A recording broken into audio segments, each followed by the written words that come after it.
嗨，大家好，我哋又見面啦。首先個苦瓜要點樣買，點樣揀呢？今日我就見到啦，呢個苦瓜呢，首先我哋要買直㗎啦，就成碌都係直直咁咯，唔好買嗰啲彎彎曲曲嘅。跟住呢，你可以揀下佢啲花紋啦，花紋越多嘅苦瓜呢，聽講越好食㗎喎。咁當然唔好買啲粒粒得㗎啦，同埋唔好買偏黃嘅喎，記住要買青色嘅。咩叫粒粒得得啊？即係好多嗰啲窿窿罅罅、受傷㗎、損傷㗎，有碰親㗎或者凍傷㗎。咁呢個幾光滑下啦，今日呢條都唔錯㗎啦。首先呢，我哋將呢個苦瓜切一半先，一半之後呢，我哋大概將呢個苦瓜切佢厚度咯，大概係1寸咁樣啦。就記住唔好切太厚喎，如果切太厚嘅話呢，好難蒸熟㗎一間。但係如果切得太薄呢，咁一陣我哋嘅羊嗰個肉碎嘅時候呢，又冇乜食到肉碎喎，所以大概係咁樣嘅厚度啦。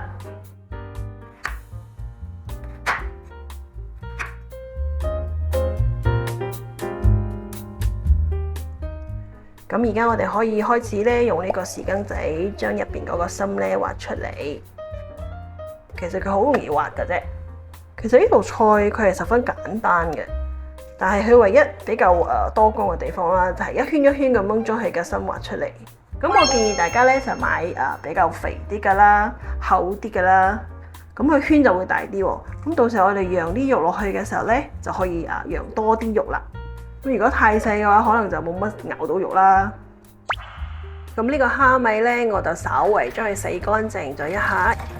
而家我將佢剁碎啦喎。點解今日我哋要用呢個蝦米呢？因為呢，其實呢道菜呢係我媽，即係有個客家媽媽呢，佢好中意整嘅一道菜。因為客家人啊嘛，客家人呢又中意食羊豆腐喎。咁其實唔係單單嘅羊豆腐啦，羊苦瓜啦，羊肉個豆啦，反正係羊嘅嘢呢，佢都好中意食嘅喎。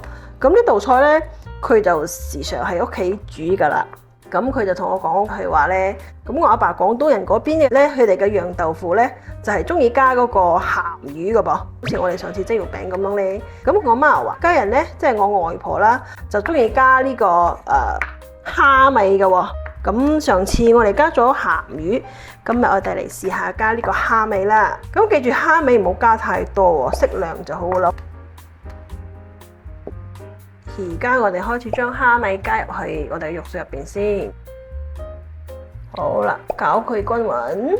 咁今日我哋嘅肉碎呢，大概係用咗250 gram 嘅喎。至於我哋今日用咩肉碎呢？咁你哋又點樣揀肉碎呢？其實大家可以睇翻之前嗰部我哋蒸肉餅嘅嗰部介紹片，嗰度呢，我哋好詳細咁樣介紹點樣去揀呢個肉啦，嚟整我哋嘅肉碎嘅。即係嗰個鹹魚豆腐蒸肉餅嗰個。係啦，差唔多均勻之後呢，我哋可以加我哋嘅調味料噶啦。而家我哋可以加1個茶匙嘅糖，鹽我哋加半個茶匙啦，跟住我哋再加啲胡椒粉，適量啦。豉油方面呢，睇你中意，個人中意啦，可以加，亦都可以唔加嘅。咁我選擇1個茶匙啦。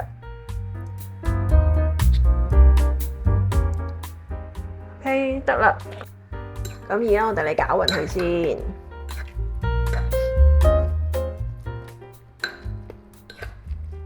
接住落嚟呢，我哋就準備咗1粒蛋啦。咁我哋先將佢攪均勻先啦。咁因為我哋今日嘅肉碎呢，其實唔係好多，所以我打算呢，將呢個蛋加半粒就夠啦。係。攞翻嚟嘅呢個肉碎先啦，跟住呢就加半粒，咁我哋再攪勻佢啦。咁加蛋呢，呢個肉呢就會比較香啲啦，有個蛋香味。好，大概吸收得差唔多啦。咁接住落嚟呢，我就要開始加我哋嘅漿粉啦。OK，而家我哋就加1個茶匙嘅呢個馬蹄粉。咁因為馬蹄粉咧，佢比較粒粒嘅狀啦，好似比較粗啲。係啊，係比較粗啲嘅。所以咧，我要本來如果係普通嘅生粉嘅話咧，我哋就可以直頭話加入個肉碎入邊啦。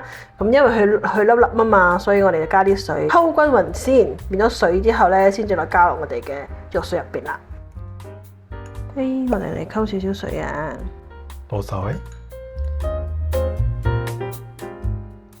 2個茶匙，3個茶匙啦，跟住就攪勻佢先。嗱，佢因為佢好多一粒粒㗎，所以我哋一定將佢攪均勻啲。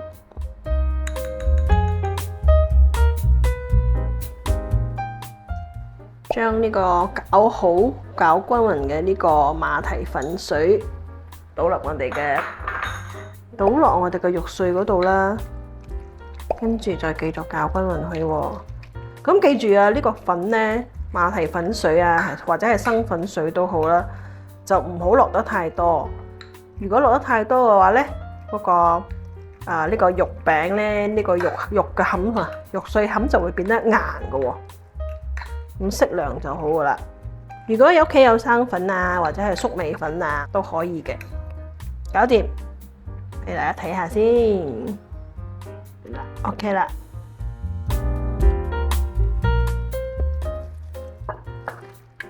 好，我哋而家嚟揚啦。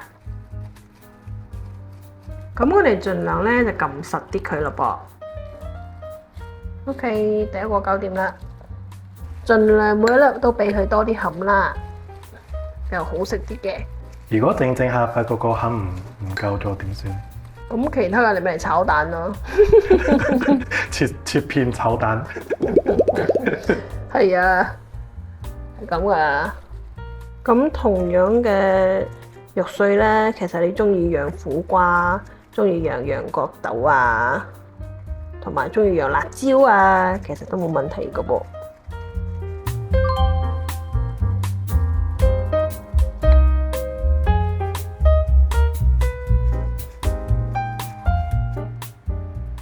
趁我哋嗰個水仲未煮滾嘅時候，其實我哋可以打個芡先嘅。咁又係用翻呢個純正嘅馬蹄粉啦。點解我今日要介紹呢個馬蹄粉呢？其實呢個馬蹄粉佢打芡嘅效果比一般嘅薯粉同埋粟米粉都更加好啊！因為佢打出嚟嘅芡係特別晶瑩剔透嘅，同埋佢比較襟嘅喎。佢唔會講即係講你打咗芡之後凍咗之後咧，佢又變翻水嘅喎。打芡嘅份量呢，今日我哋就用1:3嘅呢個比例啦。所以而家呢個係一茶匙啦，加個3茶匙嘅水啦。1、2、3，咁同頭先一樣啦，都係將佢均勻咁樣攪散佢啦。咁記住咯喎，打芡嗰陣時咧，一定係要嗰個湯汁係一定要熱㗎，唔可以凍㗎噃。即係用溫水啊？吓？唔係，我係講你倒落去嘅時候，你個菜咧一定係要熱嘅。同埋一定要攪均勻啊！如果冇攪均勻嘅話，落去嘅話咧，你嘅嗰個汁會起粒粒㗎，一啲都唔會滑身㗎。咁打芡嘅好處係咩咧？打芡嘅好處咧就係可以將你食物嗰個汁啦，全部都掛喺你嘅食物上邊。OK， 我哋個水滾啦。好。咁我哋呢個苦瓜呢就比較厚啲，肉都比較好啲嘅，所以我哋今日就蒸佢30分鐘啦，冚翻蓋啦。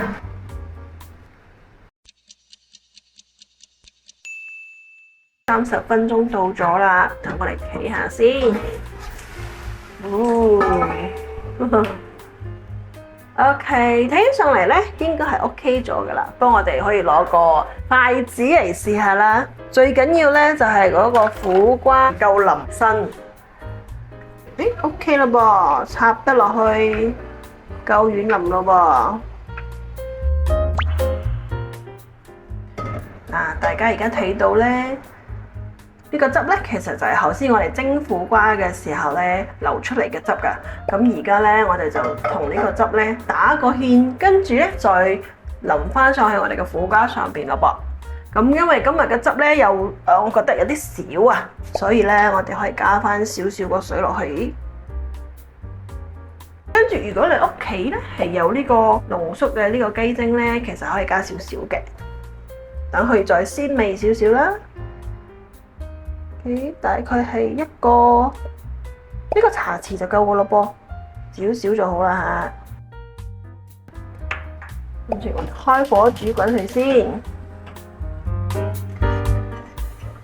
慢慢咁樣調一個芡汁出嚟，咁樣食落去咧，嗰個苦瓜咧就比較滑身啲啦。有咗呢個芡汁，口感都會比較豐富啲嘅。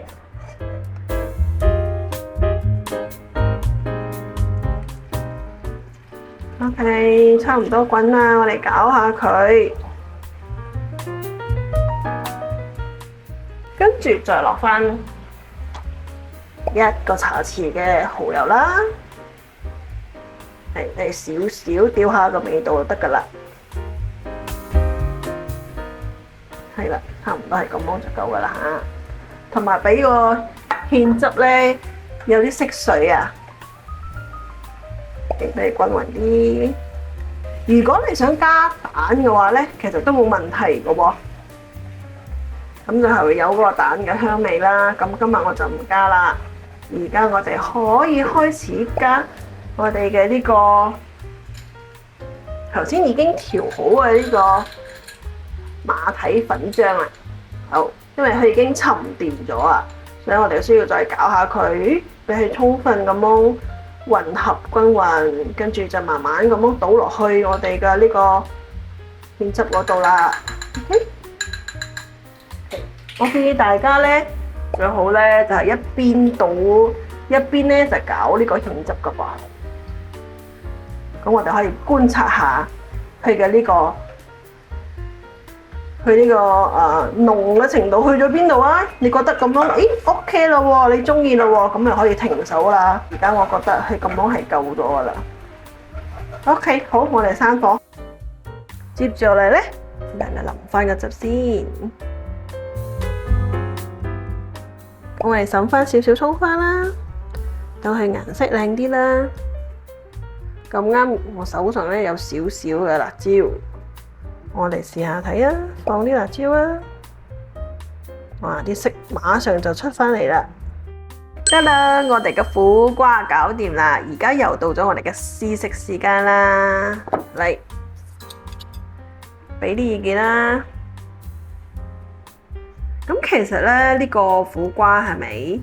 你就算係冇打過呢個芡汁咧，就係咁樣食咧都 OK 嘅。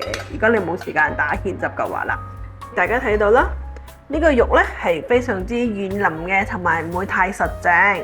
咁呢個口感對我嚟講係啱啱好嘅，跟住調味都唔錯喎，都啱啱好喎，唔會太鹹。成功。棒棒的。係。大家嚟一齊試下啦噃！